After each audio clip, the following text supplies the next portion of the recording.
Good morning all of you. मेरा नाम है जयदीप प्रमाणिक और आप सबों का स्वागत है मेरे YouTube channel CV Raman academy पे।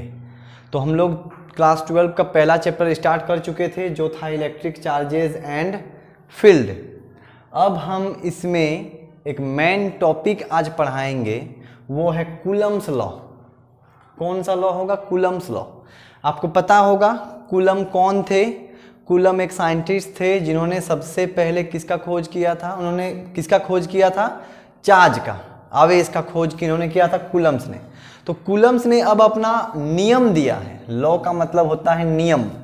नियम दिया है किसके ऊपर? चार्जेस के ऊपर, आवेश के ऊपर नियम दिया है। तो ये बहुत इंपॉर्टेंट टॉपिक है ना। ये कूलम्स लॉ आपको समझना बहुत ज़रूरी है। आपका इस चैप्टर का बहुत ही इंपॉर्टेंट टॉपिक है ये कूलम्स लॉ। यहाँ से आपको इसमें से जो फॉर्मूला निकल के आएगा वहाँ से आपको न्यूमेरिकल्स भी बनाना है। तो ये एग्ज़ाम के दृष्टिकोण से भी बहुत ही इम्पॉर्टेंट टॉपिक है। तो चलिए अब इसको समझते हैं और वीडियो को स्टार्ट करते हैं, ठीक है। तो कूलम्स लॉ को समझने से पहले आप लोगों को थोड़ा जानकारी होना चाहिए। किसका? बोलिए तो। इस चीज़ का हम कुछ लिख रहे हैं, देखिएगा।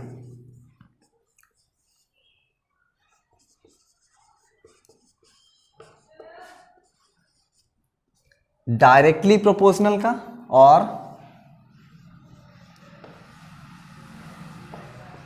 और इनडायरेक्टली प्रोपोर्शनल का। आपको दो चीज का जानकारी अच्छे तरीके से होना चाहिए। एक है डायरेक्टली प्रोपोर्शनल और एक है इनडायरेक्टली प्रोपोर्शनल। हिंदी में डायरेक्टली प्रोपोर्शनल को बोलते हैं समानुपाती। क्या बोलते हैं हिंदी में डायरेक्टली प्रोपोर्शनल को? समानुपाती। और इनडायरेक्टली प्रोपोर्शनल को बोलते हैं व्युत्क्रमानुपाती। व्युत्क्रमानुपाती, व्युत्क्रमानुपाती, व्युत्क्रमानुपाती। वैसे देखिएगा अगर हिंदी का स्पेलिंग मिस्टेक हो रहा है तो, क्योंकि हिंदी मेरा भी छोड़े हुए बहुत दिन हो चुका है ना। तो मिस्टेक अगर स्पेलिंग में होता है तो उसको माइंड नहीं करिएगा, थोड़ा सा जान लीजिए, मतलब उसको समझने का चेष्टा करिएगा कि डायरेक्टली प्रोपोर्शनल को हम हिंदी में समानुपाती बोलते हैं और इनडायरेक्टली प्रोपोर्शनल को व्युत्क्रमानुपाती बोलते हैं। इन दोनों को अगर आप अच्छे से समझ लेते हो तो ये नियम बहुत आसान हो जाएगा आपके लिए समझने में। तो चलिए इसको समझने का चेष्टा करते हैं। हम आपको डायरेक्टली प्रोपोर्शनल समानुपाती समझा देंगे ना, उसी से आप ये भी समझ जाओगे। तो हम पहले आपको समानुपाती समझाने का चेष्टा करेंगे। क्या समझाने का चेष्टा करेंगे? डायरेक्टली प्रोपोर्शनल को, ठीक है। इसको मिटा दे रहे हैं हम, इसी से आप इसको भी समझ जाओगे। तो चलो डायरेक्टली प्रोपोर्शनल समझाने के लिए हम एक एग्जाम्पल ले लेते हैं। यहाँ पे एग्जाम्पल से समझाते हैं इसको कि किसको बोलेंगे हम डायरेक्टली प्रोपोर्शनल, है ना। तो देख लीजिए, मान लीजिए मेरे पास दो आदमी हैं, एक ए और एक बी। दो आदमी हैं मेरे पास, एक है ए और एक बी, ठीक है। अब क्या है कि दोनों काम करता है, मान लीजिए, है ना, काम करता है। और काम करने से इसको मान लीजिए एक महीने का पगार मिलता है 2 रुपया और इसको मिलता है एक महीने का पगार मान लीजिए 4 रुपया। इसको पगार 2 रुपये मिल रहा है और इसको पगार मिल रहा है 4 रुपया। अब मान लीजिए इन लोग बहुत अच्छा काम कर रहा है, तो जहाँ पे इन लोग काम करता है वहाँ पे इन लोगों का इनकम जो है, मतलब इन लोग को इनकम थोड़ा बढ़ा दिया गया मंथ के हिसाब से। तो पहले इसको एक महीने में मिल रहा था 2 रुपया और इसको 4 रुपया। बाद में क्या हो गया कि इसको मिलने लगा मान लीजिए 4 रुपया और इसको मान लीजिए मिलने लगा 8 रुपया, ठीक है। फिर से बोल रहे हैं, पहले इसका इनकम 2 रुपया था पर मंथ और बी का इनकम था 4 रुपया पर मंथ। फिर बढ़ा दिया गया, जब बढ़ा तो ये कितना बढ़ा? इसका 4 रुपया मिलने लगा पर मंथ और इसको मिलने लगा 8 रुपया पर मंथ। ध्यान दीजिए, जब दोनों का इनकम बढ़ाया गया, जब ए का इनकम बढ़ाया गया तब बी का इनकम भी बढ़ाया गया। ध्यान दीजिए, इस बात को समझने का चेष्टा करिए। जब ए का इनकम बढ़ गया तो बी का इनकम भी बढ़ा। पहले ए का इनकम 2 था और बी का 4 था, मतलब 2 रुपया 4 रुपया। लेकिन बाद में इसका इनकम हो गया 4 और इसका हो गया 8। कितना बढ़ा वो देखो तो, पहले इसका 2 था, 2 से 4 हुआ, मतलब इसका 2 गुना बढ़ गया। कितना गुना बढ़ा? ये 2 गुना। तो बी का इनकम कितना बढ़ा है, इसका भी 2 गुना बढ़ा है, इसका भी क्या हो गया 2 गुना बढ़ गया। ठीक है, अब दूसरा और इसी का और एक एग्जांपल लेते हैं, देख लीजिए ए और बी का और एक तो समझाने के लिए। यहाँ पे क्या हो गया, जब ए का पगार बढ़ाया गया तो बी का पगार भी बढ़ गया है। कितना गुना बढ़ा है, 2 गुना के हिसाब से। अब मान लीजिए कि पहले ए का इनकम 8 था और बी का इनकम 4 था। ठीक है, पहले ए का इनकम 8 था और बी का इनकम 4 था। अब मान लीजिए कि ए का इनकम घटा दिया गया, उन लोग अच्छा काम नहीं करने लगा तो घटाएगा ही, यहाँ पे अच्छा काम कर रहा था तो बढ़ाया गया था 2 गुना करके। अब मान लीजिए दोनों ही अच्छा काम नहीं कर रहा है, इसका घटा दिया गया, इसका कितना घटाया गया, मान लीजिए ये हो गया 4 रुपया। पहले इसको 8 मिल रहा था, अब मिल रहा है 4, और यहाँ पे कितना हो गया, इसको मिलने लगा मान लीजिए 2। तो ध्यान दीजिए, जब ए का इनकम घट गया, नीचे तरफ मतलब घटाने का सिंबल इसको बताते हैं ना, तो ए का इनकम जब घट गया तो बी का इनकम भी घटा। यहाँ पे जब ए का इनकम बढ़ा तो बी का इनकम भी बढ़ गया। और देखा जाए तो इसमें कितना गुना घटा बोलिए, तो इसमें भी घटा है, इसमें कितना गुना घट गया बोलिए, आधा घट गया। पहले 8 था, 8 से हो गया 4, है ना, 8 से हो गया 4, मतलब लगभग 2 गुना कम हो गया। 2 गुना, इसमें भी कितना कम हो गया, 2 गुना कम हो गया। इधर 2 गुना करके बढ़ रहा था और इधर 2 गुना करके कम पगार उन लोगों को मिलने लगा। तो ध्यान दीजिए, अब मेरे हाथों को देखिएगा, ये वाला मान लीजिए ये ए है और ये बी है। ठीक है, समानुपाती से हम ए और बी के बीच का संबंध देखने का चेष्टा करेंगे। क्या देखने का, संबंध किस टाइप से रख रहा है वो रिलेशन। तो मान लीजिए ये ए है और ये बी है। जब ए का मान बढ़ रहा है तो बी का मान भी बढ़ रहा है, जब ए का मान घट रहा है तो बी का मान भी घट रहा है। और घटने और बढ़ने का अगर अनुपात देखा जाए, क्या देखा जाए, अनुपात, रेशियो, तो देख लेते हैं 2 और 4 का अनुपात कितना होगा बोलिए, तो 2 और 4 का अनुपात हो जाएगा 1/2। सही है कि नहीं है, 1/2 यानी 1:2। यहाँ पे देखा जाए 4 और 8 का अनुपात कितना होगा बोलो, तो 4 और 8 में आ जाएगा, इसमें भी आएगा 1/2, मतलब 1:2। इसमें अगर देखा जाए घटने वाला, तो घटने वाला 4, इसमें अगर देखा जाए तो इसका अनुपात देखिए ध्यान से, बढ़ने का अनुपात देख लिए, अब घटने का अनुपात देखिए। पहले 8 था और 4 था, तो इन दोनों में जो रेशियो होगा वो कितना का आएगा बोलिए, तो 8/4 मतलब हो जाएगा, कटने पे होगा 2/1, 2/1 का मतलब 2:1। अगर इसमें घटने का अनुपात देखेंगे तो कितना आएगा, 4 और 2 में आएगा 4/2, 4/2 यानी 2 से कटेगा तो 2/1, 2:1। अब ध्यान से देखिए, अब ध्यान से देखिए, आपको समझ में आ जाएगा। हम ये एग्जांपल लेके समझा रहे थे इसको ए और इसको बी। ए का मान जब बढ़ रहा है तो बी का मान भी बढ़ रहा है, और ए का मान जब घट रहा है तो बी का मान भी घट रहा है। अब बढ़ने और घटने का जो अनुपात है देखिए वो भी समान है। जब बढ़ रहा है तब समान अनुपात में बढ़ रहा है, दोनों में देखो, इसमें भी है 1/2 मतलब 1:2 में, और इसमें भी है 1:2। और जब घट रहा है तब घटने का अनुपात भी समान है, 2:1, और इसमें भी 2:1। मतलब क्या समझ में आ रहा है कि अगर हमको किसी 2 के बीच का संबंध देखना है, किसको लेकर के, समानुपाती को लेकर के, तो हम उसको समानुपाती तभी बोलेंगे। हम उसको समानुपाती, किसका समानुपाती, ए को बी का समानुपाती तभी बोलेंगे जब ए बढ़ेगा तो बी भी बढ़ेगा और ए घटेगा तो बी भी घटेगा, लेकिन दोनों का बढ़ने और घटने का अनुपात क्या होगा, समान होगा। अगर इस टाइप का संबंध किसी 2 राशि में देखने को मिले, 2 क्वांटिटी में देखने को मिले, तो हम उसको बोलते हैं डायरेक्टली प्रोपोर्शनल। क्या बोलते हैं हम उसको, डायरेक्टली प्रोपोर्शनल यानी समानुपाती। एक बढ़ेगा दूसरा भी बढ़ेगा, एक घटेगा दूसरा भी घटेगा, लेकिन बढ़ने और घटने का अनुपात क्या रहेगा, समान। बढ़ने और घटने का अनुपात क्या रहेगा, समान। तो अब हम थोड़ा सा इधर वाला मिटा दे रहे हैं। तो हम जो अभी ये एग्जाम्पल लिए थे, क्या ये एग्जाम्पल से हम लोग बोल सकते हैं कि ए और बी दोनों आपस में क्या है, डायरेक्टली प्रोपोर्शनल है, समानुपाती है, बढ़ भी रहा है और घट भी रहा है लेकिन समान अनुपात में।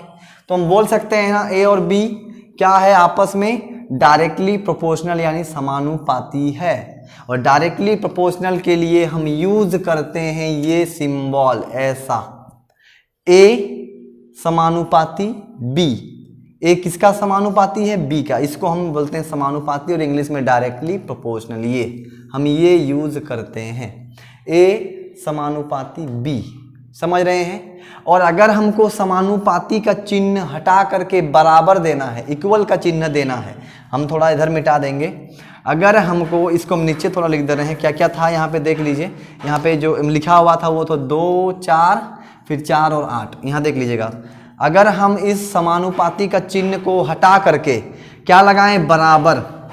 अगर बराबर लगाएं तो हमको बी के साथ, किसके साथ? बी मतलब जो राइट तरफ होगा उसके साथ हमको किसके साथ गुना करना पड़ेगा? के। और के को हम बोलते हैं कांस्टेंट। क्या बोलते हैं हम के को? कांस्टेंट। कांस्टेंट का मतलब होता है नियतांक। नियतांक बोलते हैं हिंदी में इसको, नियतांक, कांस्टेंट। कांस्टेंट किसे बोलते हैं? जैसे मान लीजिए जैसे कांस्टेंट 2 है, 2 को भी हम कांस्टेंट बोल सकते हैं, 3 को भी, 4 को भी।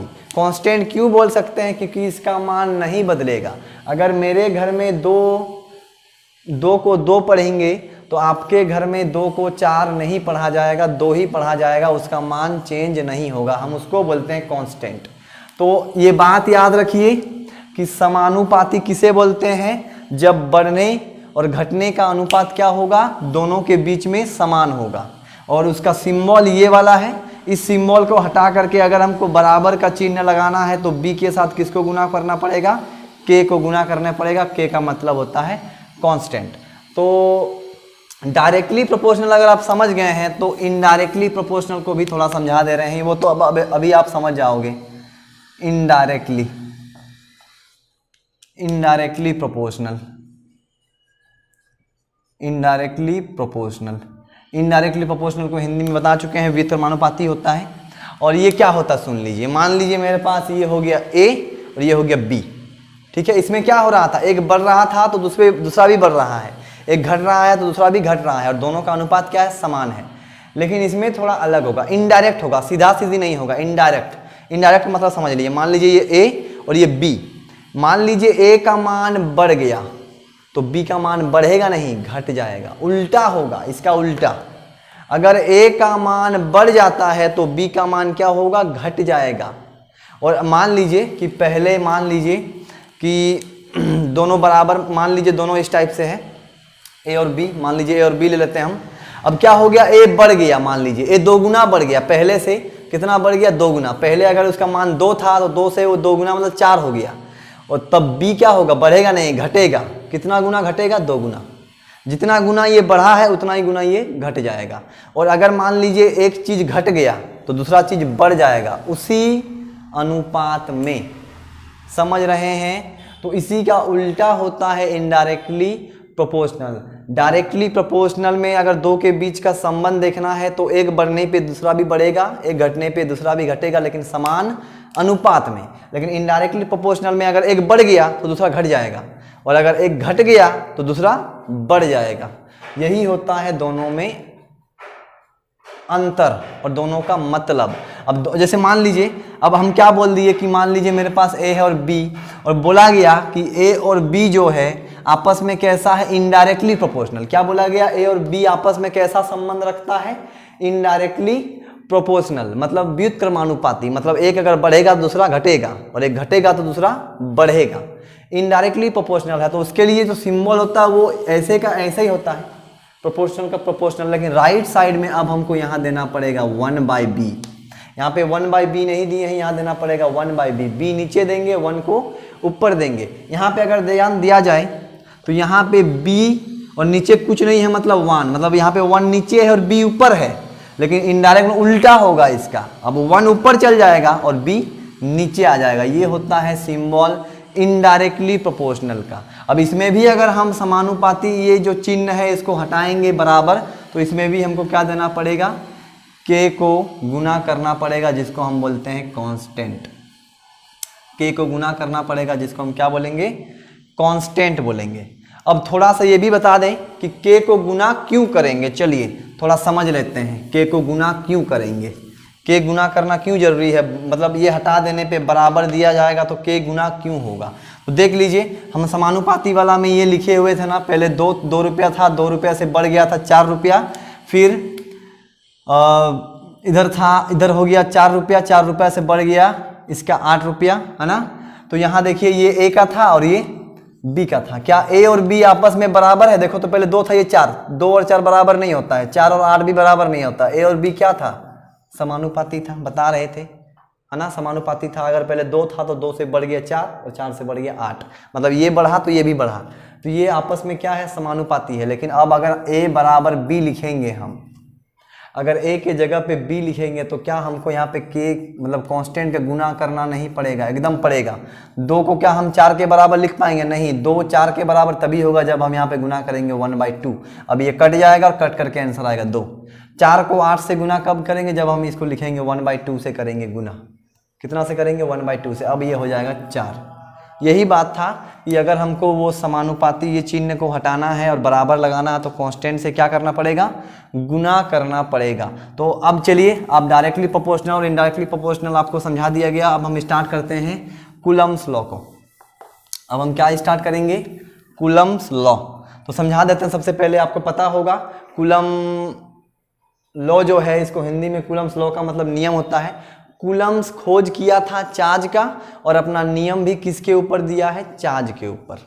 नियम भी किसके ऊपर दिया है? चार्ज के ऊपर दिया है। और क्या बोला गया वो भी हम समझा दे रहे हैं कि ये क्या बोले थे अपने नियम में। उन्होंने कहा कि आप 2 चार्ज ले लीजिए, एक ले लीजिए Q1 और एक ले लीजिए Q2, ठीक है। और इसको थोड़ा दूरी में रखिए, बोलता है R दूरी में, मतलब इस टाइप से लेना है Q1 और एक Q2, इसको थोड़ा दूरी, इसके बीच में थोड़ा गैप रख दीजिए, और उसके बीच का दूरी को हम मान लेते हैं R, डिस्टेंस है ना, R मान लेते हैं, उसके बीच का दूरी को R मान लेते हैं, ठीक है। और अब बोला गया, अब इसका नियम क्या बताता है सुनिए। Q1 एक चार्ज लिए हैं, Q2 एक चार्ज लिए हैं। चार्ज का मतलब गुण होता है फंडामेंटल पार्टिकल का अपने चारों ओर बल लगाने का, मतलब ये चार्जेस एक दूसरे के ऊपर क्या करेंगे? बल लगाएंगे। हम आपको नेचर ऑफ फोर्स पढ़ा चुके हैं कि 2 चार्ज के बीच लगने वाला बल क्या हो सकता है? अट्रैक्शन भी हो सकता है, मतलब आकर्षण भी होगा और विकर्षण भी होगा। अट्रैक्शन भी होगा और रिपल्सन भी होगा। रिपल्सन किस में होता है? लाइक चार्ज में, मतलब प्लस प्लस माइनस माइनस में। और अट्रैक्शन किस में होगा? अनलाइक, मतलब प्लस और माइनस में। मतलब यहाँ पे लगने वाला बल दोनों ही हो सकता है, या तो अट्रैक्शन या तो रिपल्सन। तो इन दोनों के बीच में जो बल लगेगा, इन दोनों के बीच में जो बल लगेगा उसको निकालने का कुछ ना कुछ तो फॉर्मूला होना चाहिए ना। तो कूलम्स लॉ ने अपना नियम उसी फॉर्मूला को डिराइव करने के लिए दिए हैं। तो देखते हैं उन्होंने अपने नियम पे वो क्या बोलते हैं, है ना। अपने नियम पे वे क्या बोलते हैं वो हम देख लेते हैं। तो हम लिख लेते हैं कि उनका नियम क्या बोला गया था। तो देख लीजिए, हम लिख लेते हैं यहाँ पे कि this law states that the force of attraction or repulsion, the force of attraction or repulsion between two charges, ये between शॉर्ट में लिखे हैं ना, between two charges is directly proportional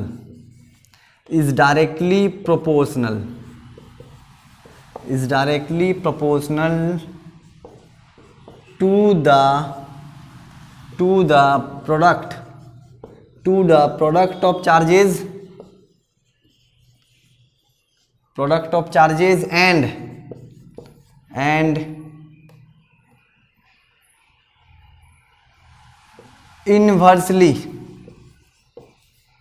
inversely, और इसी को हम इनडायरेक्टली भी बोलते हैं ना, इनवर्सली और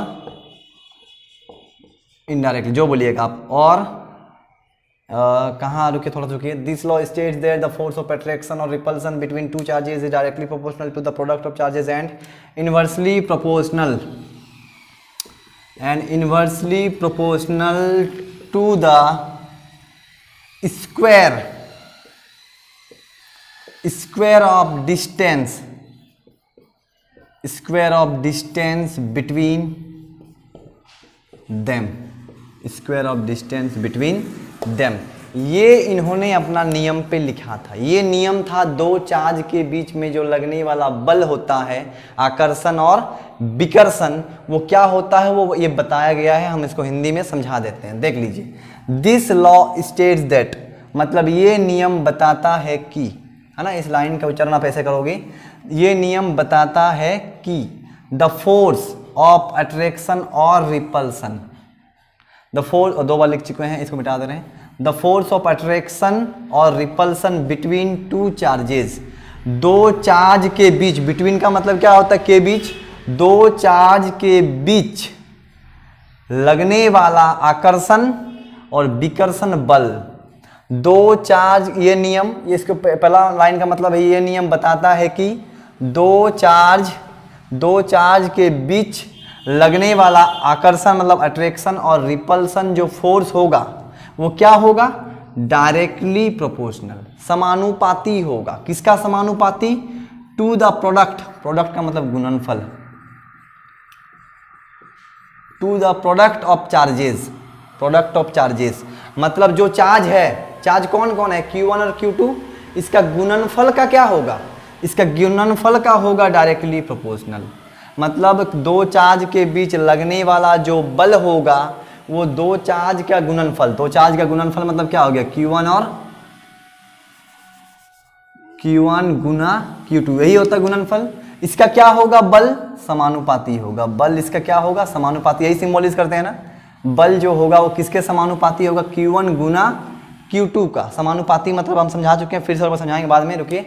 तो ये नियम क्या बता रहा है, देखिए ये नियम बताता है कि दो चार्ज के बीच लगने वाला आकर्षण और विकर्षण बल क्या होगा, डायरेक्टली प्रोपोर्शनल, समानुपाती होगा, किसका, to the product of charges, जो चार्ज रहेगा उसका गुणनफल का समानुपाती होगा, एंड इनवर्सली प्रोपोर्शनल या फिर इनडायरेक्टली प्रोपोर्शनल, व्युत्क्रमानुपाती होगा, व्युत्क्रमानुपाती होगा, किसका, स्क्वायर ऑफ डिस्टेंस, डिस्टेंस कितना है, r ना, r स्क्वायर का मतलब ये हो गया square, square of distance between them, इन दोनों के बीच में जो डिस्टेंस है r, इसका जो वर्ग होगा, स्क्वायर मतलब वर्ग, स्क्वायर का वो क्या होगा, स्क्वायर का बल क्या होगा, बल जो होगा इनवर्सली प्रोपोर्शनल होगा स्क्वायर ऑफ डिस्टेंस।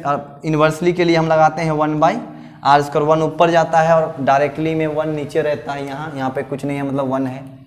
तो ये बताता है वो नियम, क्या बताता है हम बता दे रहे हैं, सुन लीजिए। और एक बार इसको थोड़ा मिटा, इसको नहीं मिटा रहे, यहाँ हम बता दे रहे हैं। मान लीजिए कि इन दोनों के बीच में जो बल लग रहा है हम उसको F मान लेते हैं, F मतलब फोर्स बल। तो क्या बोला गया कि इन दोनों के बीच में जो लगने वाला बल है वो क्या होगा, डायरेक्टली प्रोपोर्शनल होगा, डायरेक्टली प्रोपोर्शनल होगा, किसका, प्रोडक्ट, किसका प्रोडक्ट, चार्जेस का, चार्जेस कौन कौन है, Q1 और Q2 के क्या होगा, वो डायरेक्टली प्रोपोर्शनल होगा, एंड जो इन दोनों के बीच में जो बल होगा F वो इनवर्सली प्रोपोर्शनल होगा, इनडायरेक्टली प्रोपोर्शनल, व्युत्क्रमानुपाती होगा, किसका, स्क्वायर ऑफ डिस्टेंस, डिस्टेंस तो r है और स्क्वायर मतलब r स्क्वायर, इसका होगा इनवर्सली, और इनवर्सली के लिए हम 1 ऊपर में देते हैं। ये था नियम, ये था नियम किसका, कूलम्स लॉ का। क्या बताया गया कि दो चार्जेस के बीच में लगने वाला जो फोर्स होगा वो होगा डायरेक्टली प्रोपोर्शनल Q1 Q2 का, और इनवर्सली प्रोपोर्शनल होगा r स्क्वायर मतलब स्क्वायर ऑफ डिस्टेंस का। ये नियम था, आप इसको लिख लीजिए। थोड़ा सा हम इसके लिए अब आपको इससे थोड़ा आगे और लिखेंगे, कुछ करेंगे, फॉर्मूला डिराइव करेंगे। चलिए मिटा देंगे हम इसको ना, ठीक।